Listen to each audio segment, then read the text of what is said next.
from that journey of 70 years of being on earth, but most especially 40 years of leading a family. That's none other than somebody who has been here before, Engineer Stephen Langa, the Executive Director of Family Life Network. What a joy to have you once again. Well, thank you very much. On this program. Great to be back. Great to be back. How have you been? Fine. Fine, busy but fine. I sent you a message a few minutes ago. When I sent messages around that I was going to host you again, yes, and I said, a 70-year-old man is coming, and I put the name. Right. Many people said, Sam, we know you to be a man of integrity. What has happened to you today? I said, what do you mean? He can't be 70. That's the same reaction I get all over the world. Wherever I go, the minute I mention how old I am, yes, the minute I mention how long I've been married, yes, the minute I mention that I'm a grandfather, yes, people say, no. Recently, in March, yes, I was in South Sudan, Juba. I flew there. And you know, at that time, they still needed the COVID test. Yes. So the medical officer was ahead. So there was a line of us, several people. So the officer said, because there was a British man in front of us, yes, who was obviously over 60. Okay. So the medical officer said, gentlemen, you're over 60. You come. You don't need, to bother in the line to have that. You come. So the white man went.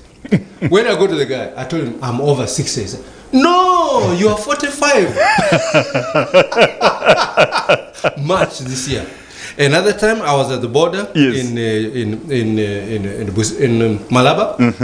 The lady who is in the migration looked at my passport, looked at you, looked at my passport, looked at you again. 3 times. You are very lucky. Wow. Yeah, you're very lucky. When God blesses a man, they say the man is lucky. Yeah. Or when a man lives a disciplined life, they say he's talented. Yeah. That's what they think, yeah. But there's a lot behind it.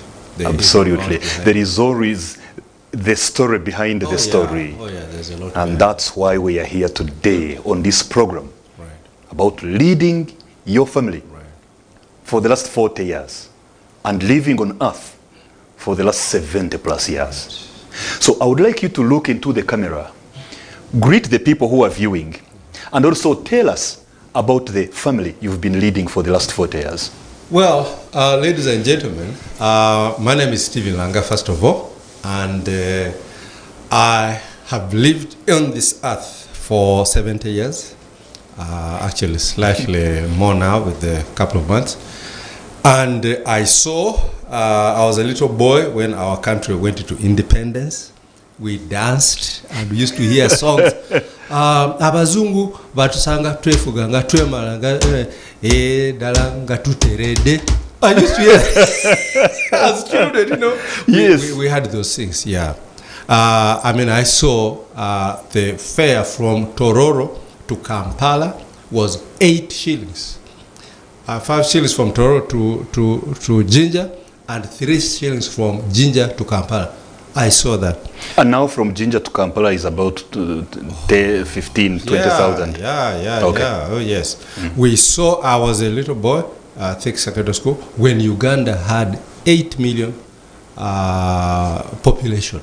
I saw that kind of thing. Today we are 48 million. Yes, 48 million. Yeah. So I've been around, and I've been privileged. We saw those bad years, and that's why some of you young people, but every generation will have a story. Every generation will have a story. Some were there in the World War. Some the recent ones are COVID. You always tell your children about COVID, and you say things based on whether it was before, during, or after COVID. For us, our generation, our story is the presidency of Idi Amin. So everything is measured. Was it before Amin? Was it during Amin? Or after? After Amin. It was a very phenomenal season. You people don't know.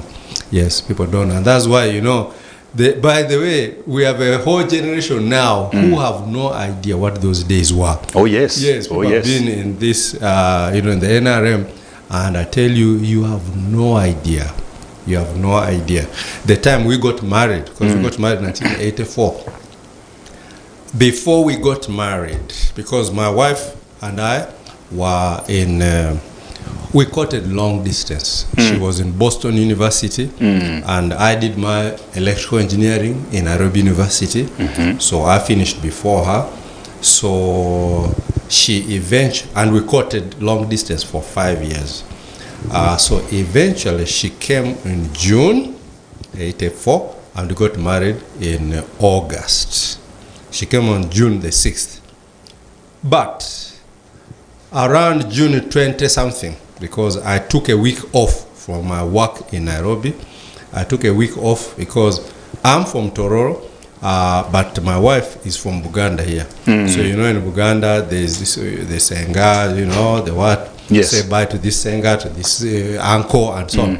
So I brought, we came with them and released her to our people to go through that whole phase. So because it took 1 week, on the Saturday we decided we'd go back on Saturday. So the plan was we go very early Saturday, go via our home in Tororo, and then drive to Nairobi so that we reach there before it is too late. I rest on Sunday because by the her parents were living in Nairobi. Okay. So we're not in Uganda. Yeah, so we're not living together. Yes. Yeah, we didn't live together until we got married. So you seem to be emphasizing that. Oh point. yeah. Yes, we didn't. You were not living together until you were married. Until we were married. Yes. So the plan was to drive her, take her to our people. Then I rest Sunday and Monday I go back to work. When we go to Jinja, in eastern Uganda. Yes, it's about the roadblock. Most vehicles were stopping in the middle, and they just check and then, okay, here you go. When I arrived, they told me pull over. So they said come to the side of the road. Side. So I pulled over. The minute I pulled over, toga engine, I get out. So we got out. Keti chini. Those were the soldiers. Yes. Keti chini. Sit down. And you're wondering what's happening. Yes, what's happening? Within no time, about 6 people were surrounded with in civilian clothes with the pistols. Oh yeah, the pistols. Yes. Yeah, and order was given. Any force move, shoot. I was myself with my wife to be and a colleague who is an architect. Yes. And so because we were putting up something small, before we get married. A building. Yes, yeah. In my culture, you need to at least put, a small... have a hat. Exactly. It was actually a hat. Yes. It was a hat. So, gosh, what have we done? By that time, already my car is being driven. Somebody's driving my car. Okay. Goodness. And nobody's telling you what is happening. Nobody's telling us. They are simply saying, get down. Yes. Oh, God. So that was like how long before the wedding? 1 month and something. Okay. Yes. Okay. Because she came in June 6th and we got married on August 18th. Yes. Yeah. So now this was 20-something. 20-something of June. Yes. Yeah. Because you needed to do those due diligence things. So to cut the long story short, they went, scrutinized our passport and so on. They came. The gentleman we were with was from Acholi. From northern Uganda. So they came and asked him in the language, what are you doing with these wrong people? Yeah. They went back again. To cut the long story, after some time there, we were taken to the opposite side of the road. The road coming towards Kampala. There used to be a big tree there by Nile breweries. Nobody is telling us. People are passing by and looking at a woman and 2 men. Yes, those days. To cut the long story short, after 4 hours, my vehicle... After 4 hours? 4 hours, yes. My vehicle came and somebody was driving. My wife was put in the middle, a gunman here. At the back, a gunman here. I'm the next one, my colleague, and the gunman. Yes. So they started driving now towards Kampala. Yet you were coming from Kampala. Now they are bringing you back. Back to Kampala, towards Kampala. And we didn't know. Then they were now discussing in Acholi. I couldn't understand, but my colleague was understanding. where do we take them? Where do we take them? Now, for those who don't know, Mabira those days, The forest. yes, was a destination. Okay. Yes, Where they were killing people where from. they're killing people, yes. People could be killed there. Nobody's telling us. Is there, no, your mother. That's when I realized, a soldier those days could be laughing with you, but it's going to kill you. Yeah, it's going to kill you. And even today, some Yeah. people are like that. Yes, they will yes. laugh with Yeah, you, laugh they with will you. smile with you, Yes. but they are planning evil against you. Absolutely. I don't think humanity has changed yet, Yeah. unless it is redeemed by the Savior. So to cut the long story short, we were brought one by one to Makindye. Back in Kampala, Makindye, in the barracks. in the barracks. Now, people today don't know what Makindye is. Those who are people of my generation know. You mention Makindye, People shiver. people shiver. Yes. So we were put in prison in Makindye, just like a joke, because I kept asking from time to time, can I check my things? And oh, no problem. Your things are okay. Then when we packed in Makindye, and I didn't know it was Makindye. Yes, I didn't know it was Makindye. So as we were being taken into the prison, I asked, can I check, because I had money and all that. Conveniently, nobody is, conveniently ignored until we were put in. Now, the lady was taken, there was a women's section. Then I went inside. The minute we entered inside, the fellow Mabusu, fellow prisoners, came to me. Mwe, wano wakufa. That Yes. they've brought you to a place where they kill people from. Yes, wano wakufa. Wano wakufa. Mubade ne exhibit. I said, exhibit? What is exhibit? Yeah. That, were you found with a gun? Were you found with anything? No. No. Then exhibit. Yes. Now. Friends, we are talking about the genesis of the family he has been leading for the last 40 years. Exactly. We are talking about where it started from. Exactly. Keep watching. Exactly. And one of my fears was, do these people rape? Because now my wife is going there. Yeah, do they Your rape? wife to be. Yes, it has to be. Do they You rape? have a month to the wedding. Yes. Do they rape? I don't know.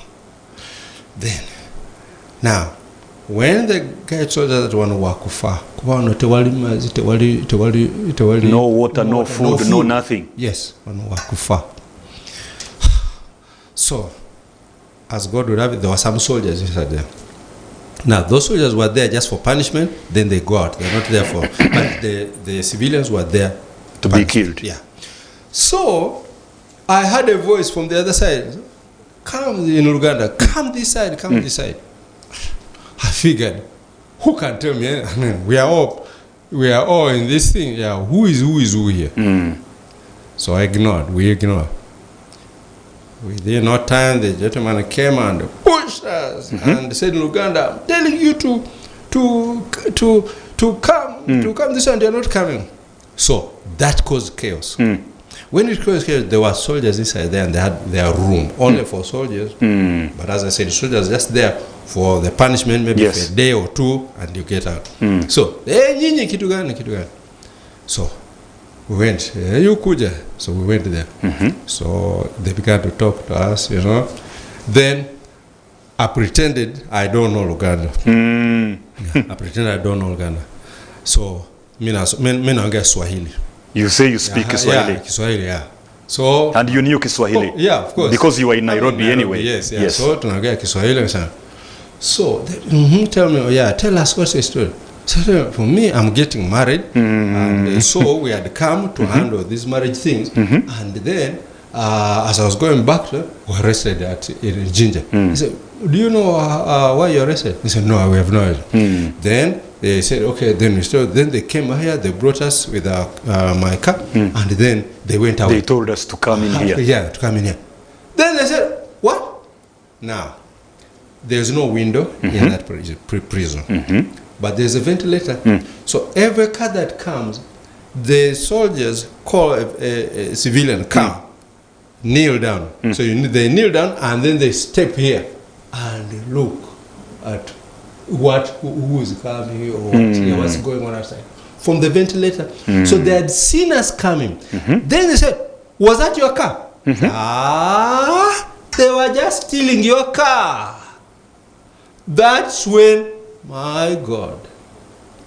So my car was being stolen. So take us to where people are killed, and then they get us scot-free. Wow. Yes. How did you get out there in just less than a minute? It's a miracle. Miracle, because I should have died on the Sunday, because this was Saturday. Yes. I should have been killed on the Sunday.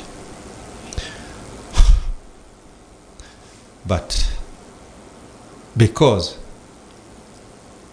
we were taking there Sunday evening, Sunday afternoon, by Monday, Saturday evening. By Saturday morning, because there was a roll call, kind of. Yes. Morning and the evening, where they check, is everybody around or anybody has escaped. So they ask in the morning, ngapi nakufa? Moja. Moja tu? Sinataka sikia 5, 6. Meaning?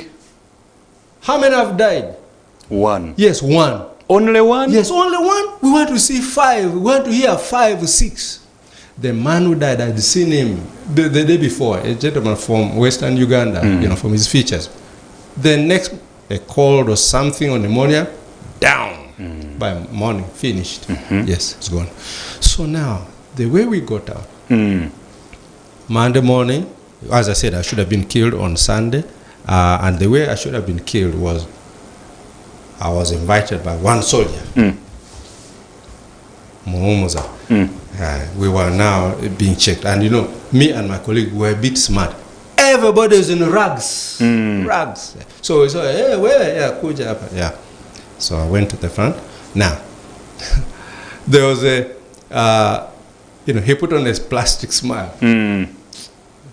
Mabusu, nataka nini? What do you want? Yeah. Then people, Maji, chakula, whatever. Then one guy who had just been brought the night before, so I say in Uganda, me, I'm a fitting mechanic, but I just forgot my ID, and that's why I'm here. But then the people next to him, Gwe Sirika, Keep quiet. Sirika, yes, Gwe Sirika. He come.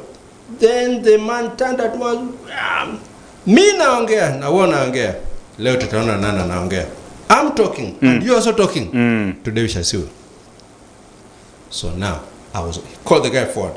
So now he called me so that I can tie him, can do it. Now, I had decided I'm not going to do it. I don't want blood in my hand. I wasn't going to do it.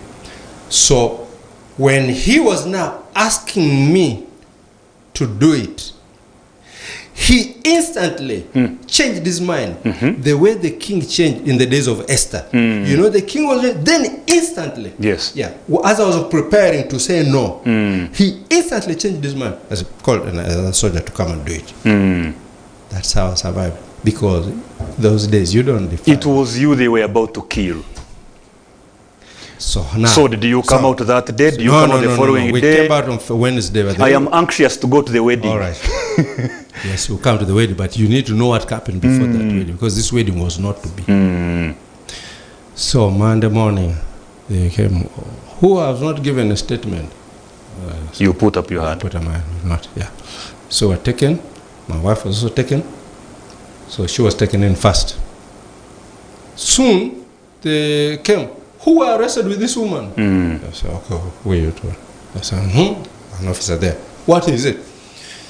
So I'm getting married, and we came to do the wedding things, and as I was going to Nairobi, you were arrested. Do you have an idea why?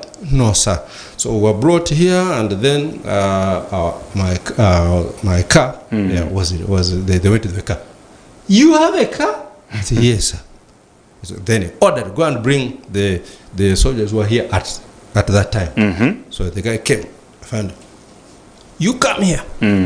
We have told you people that when somebody comes here, you should put here the reason, you should put here what he has. You should be here. This gentleman says he has a car. You haven't put it here. Why? Oh, sir, I didn't know it was his car because it was this intelligence who was driving it. Yeah, I didn't know it was. Then, do you want to put ourselves in trouble? So you are in. The minute he told him you are in, he put down his hand and sat down. Yeah. So the guy told me, now your case is a bit different. Yeah, so tell us, define your car. I defined the car and everything. So to cut the long story short, Yeah, sure. the car was eventually found in Mbuya barracks. The people who had taken them were asked to bring it. They refused. So they were brought by force on Monday.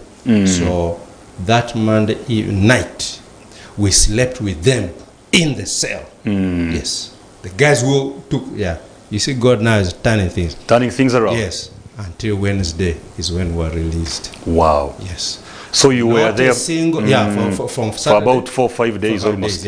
Not a single blow, not a single anything. Yet people who have come before, after were that, killed. Yeah. That was a miracle. It is a miracle. Clearly, like people often say, there was a mission awaiting you in life. Absolutely. There was a mission ahead of you, and there is no way how God was going to allow that mission to be aborted. Absolutely. And so, quickly fast forward for the sake of time. Yes. You start the family. Yes, but before you need to know how Satan really fought. A brother told me, brother, you want to marry properly? Satan will be against you. I remember a brother, he told me, you want to marry properly? So not only that, we survived that.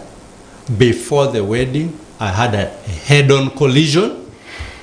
14 kilometers from Nakuru. I was going back one Sunday night alone.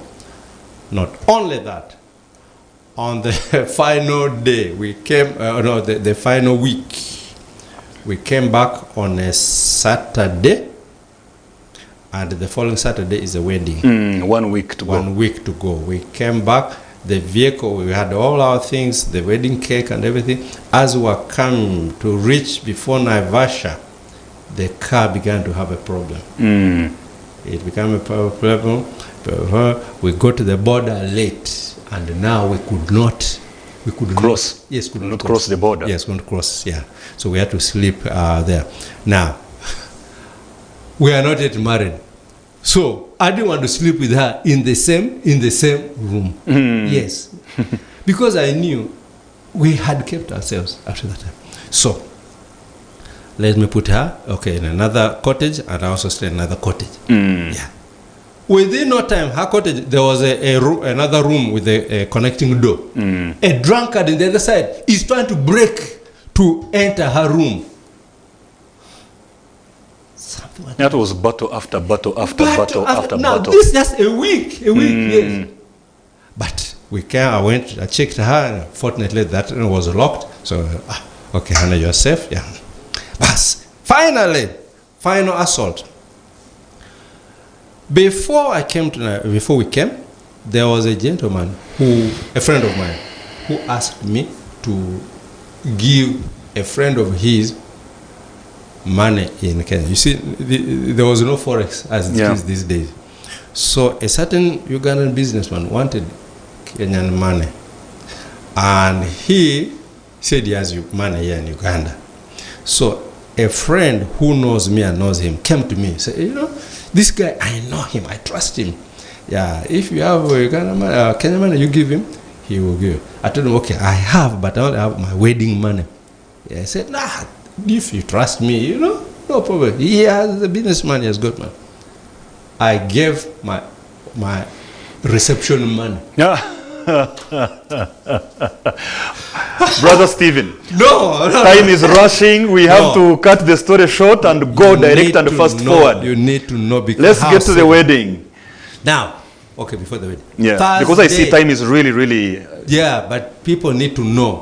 Because this is the foundation of the 40 years. Definitely. Yes, the foundation of the 40 years. But we want to reach the roof. We don't want to stop the program at the foundation because it's almost done. Okay, in one sentence. Yeah, please. By Thursday, the guy was in Mbale. I went there Thursday. He disappeared. Wow. So Thursday, I have no reception. I have no money to do the reception. The Holy Spirit told me, release that money from your heart. Because as Let long go, as let go and move on. Exactly, let go. Because as long as I was held in the money, I began trembling. In Mbale, I'm trembling like this. Because the Holy Spirit release that money and start plan B. I released the money. And I had to borrow money. Yeah. Yeah, that's how we did the wedding. Sorry to take that, but that's the foundation. What a journey. What a journey. Yeah. And now from that very day, 18th of August, 1984, this is now 40 years. Exactly tomorrow it will be 40 years. Tomorrow, Sunday, 18th of August, 2024. Right. It will be 40 years. In just about 2 minutes, what are some of the challenges that you have met as a family leader for that long? Many challenges. One, I've faced financial challenges. Yes. We went through some very, very hard financial time. Especially when we came back. Came back to Uganda. Because for us, we had agreed that as long as our children are still little, we would, my wife would stay at home, look after the children until they're old enough.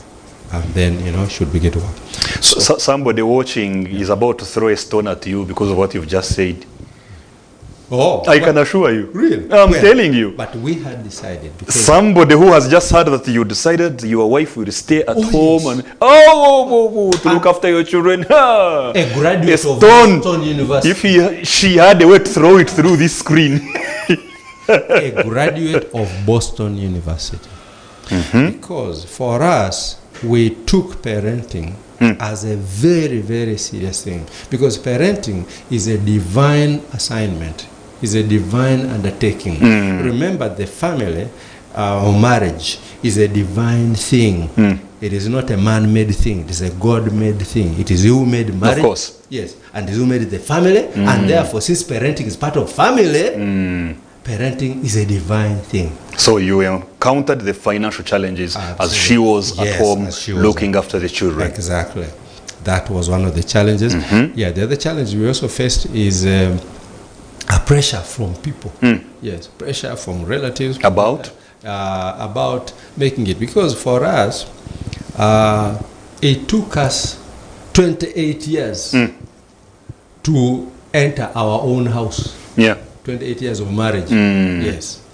We're under a lot of pressure from friends, from what have you. But for us, we wanted to be honest. Yes. We wanted to live by values, morals, and character. Yes.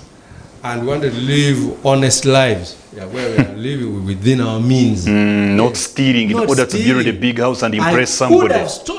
I could have stolen, and I was responsible. I was in boards. You were an engineer. Yes, I could have. I remember one time a bank manager, he said, for you, all I need is just your signature. Any money you want, just your signature. That's all. So I could have got any money. But I wanted to be honest. I wanted to do what is right. And stay in your lane. Exactly, stay in my lane. And I think that's a big challenge that many family leaders face today. You find there is pressure, sometimes even from the wife.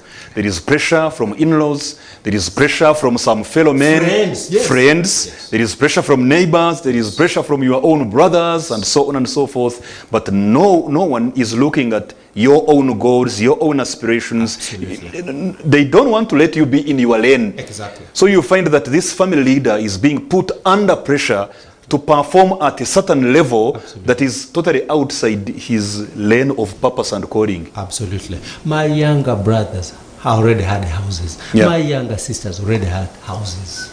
And imagine I'm the heir of our late father who passed on 94, 10 years later. And people in my clan will say, that's Stephen Langa, you see him there. Nothing. He has no house. He has no house. Yes. Okay. But for me, I knew I was living in my purpose. I lived in my purpose. And I wanted to please God, not to please man. Yes. And to me, I was satisfied. All I cared about is, am I doing what is right before God? Once I'm doing Okay, so two huge issues here, the financial challenges, but also the unending pressure from people around. Yeah.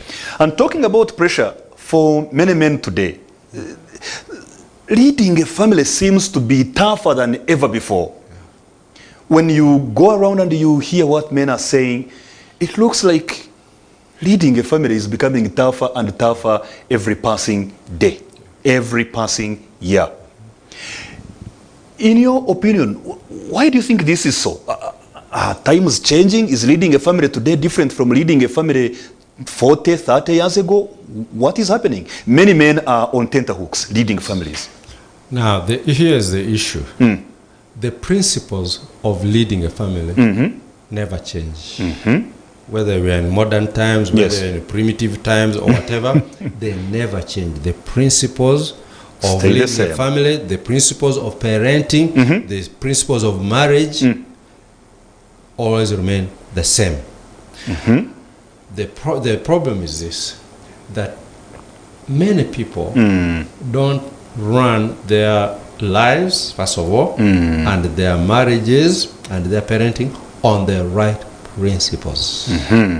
Because you see, in any building, the most important part is the foundation. It definitely is. Yes. It's not the roof, even if you have golden roof or whatever, or golden blocks. Once the foundation... Platinum walls. Yes.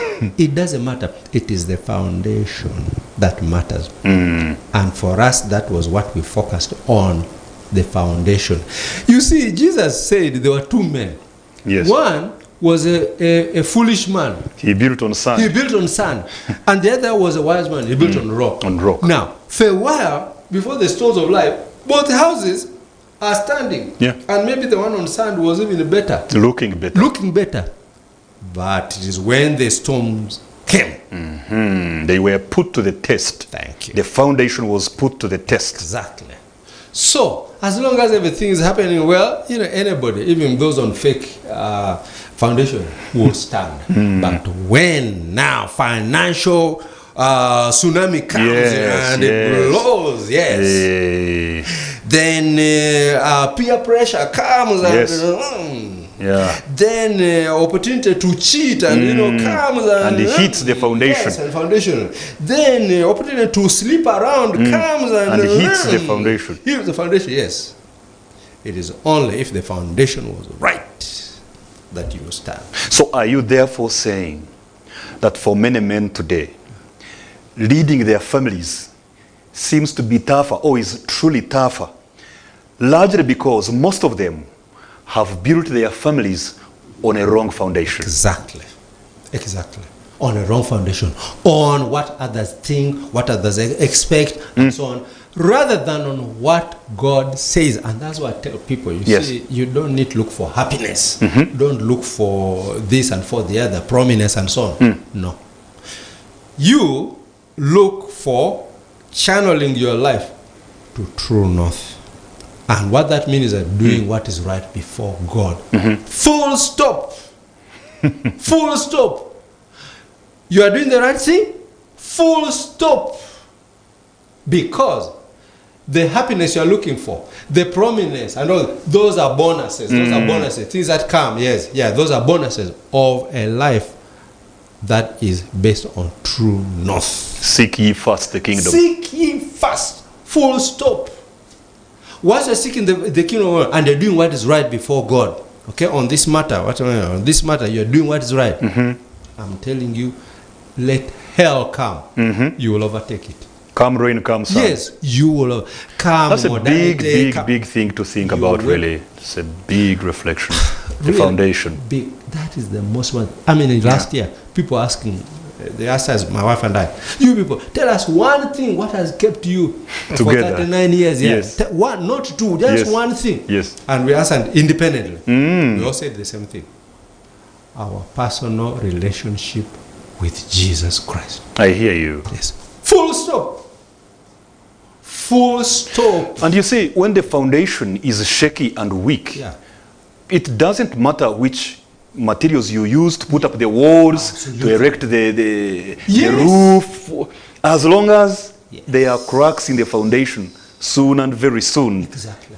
the roof will come tumbling down. And I think that's a big lesson. And that makes me curious to want to ask, indeed, what are some of the top lessons that you say you've learned that everyone should think about concerning leading a family over the last 4 years? What would you say are some of the top lessons? I just feel like what you've just said is lesson number one. Build on the right foundation. Exactly. I think the other very, very important thing is you need to know who you are. Know who you are. Yes. In the form of my tribe, in the form of my height, my weight. No, that's a very good question, and I like the way you are you're putting it. First of all, I need to quote Dr. Miles Monroe. Yes. Who said that the biggest problem of mankind is not ignorance, is not disease, is not poverty, is not bloodshed and all that, but the ignorance of man about man. Wow. Yes, we don't know who we are. You see, if I don't know that what I'm holding is a mobile phone, I'm going to abuse it. That's true. Yeah, because I might think, oh, it's a bit heavy, maybe it's a hammer. Yes, because I don't know. And talking of abuse, the very same gentleman you've talked about, Dr. Miles Monroe, said, whenever purpose is not known, abuse is inevitable. Absolutely. Because if you don't know, and as a man, and this is very key for men, who informs who you are, or who informs your masculinity? I want to believe that you want to know who you are until you know whose you are. Exactly. You see, every man has at the back of their mind a template of what they think a man is supposed to be. Yes, the portrait of a real man. And a lot of it is painted by society, our culture, our upbringing, all that. The media. So it has a template there. And so every man is behaving and is acting to fulfill that template. The blueprint within in the mind. Yes. Here's a problem. Unfortunately, a lot of that is fake. Fake. Yes. Because it is not based on who you really are. It is based on what the society thinks, or this, the other, so I said this. So imagine people are functioning with a fake model of themselves. So they are building their life, their masculinity, their manhood and their family leadership based on a picture that has been drawn by many hands. Thank you. Thank you. And those hands are not the right hands. They're fake. So that's one big lesson you've learned over the last 40 years of leading your family, that it is critical for a family leader to clarify his identity accurately and properly. Okay. Yeah. Because there are fake definitions out there. So once you get your proper definition, you're good to go. You're good to go. Wow. Because every man, you don't define yourself. It is God who defines you as a man. Okay. So that now your manhood or your masculinity is informed by that relationship. Once a relationship is there, then it is that informs, that now brings the proper template here. So that now when you act as a man, when you do things as a man, as a father, as a husband, as a man in society, you are functioning the right way. Wow. Yeah. So that is key. Otherwise, you have the wrong thing here. Then you have the wrong software. Tell me, how will you ever get the right hardware? Yes. And the right output? Yes. How? Impossible. Yeah. Impossible, because garbage in, garbage out. Yeah. That's so true. So that thing is so key. It's so key. It's so foundational. You know, engineer, it was Martin Luther King Jr. who once said that whenever the solution is simple, God is answering. End of quote. Whenever the solution is simple, God is answering. I want to tell you, when I hear the responses you are giving to my curiosity, They are so simple that I wonder how we often miss them. I think as human beings, we have become professional at complicating simple things. Recently, I was talking to some team of leaders, and I said, mere professionals complicate the simple, but true leaders simplify the complicated. Wow. I want to believe that after living for 7 decades, what you're saying is now sieved wisdom. To say that what are your top lessons you've learned concerning leading the family over the last 40 years? And number 1 is base your leadership on the right foundation. And number 2, know who you are. So simple, yet often neglected. Absolutely. In fact, I hear some men recently reporting that their family leadership has been complicated by their wives. Yes. What's your message to those kinds of wives if that is true? I don't think it's complicated by their wife. It is because your leadership has a problem. He has not known how to influence this wife rightly. Exactly. In fact, I was counseling a certain man, a couple of years ago, and I told him, now this lady, you need to court her again. You know the way you courted her, then you need to court her again. And then he was like, but if she refuses. Are you a man? Are you a man? I mean, I was like, I should look at this. But aren't we falling into the same temptation of always blaming the man, even when he is simply not knowing what to do, not equipped, not empowered? No, we still say, no, your wife is never the problem. You are always the problem. Aren't we getting back into that usual temptation? Well, let's go back to, you are in leadership. Let's go back to what John Maxwell says. Everything rises and falls on leadership.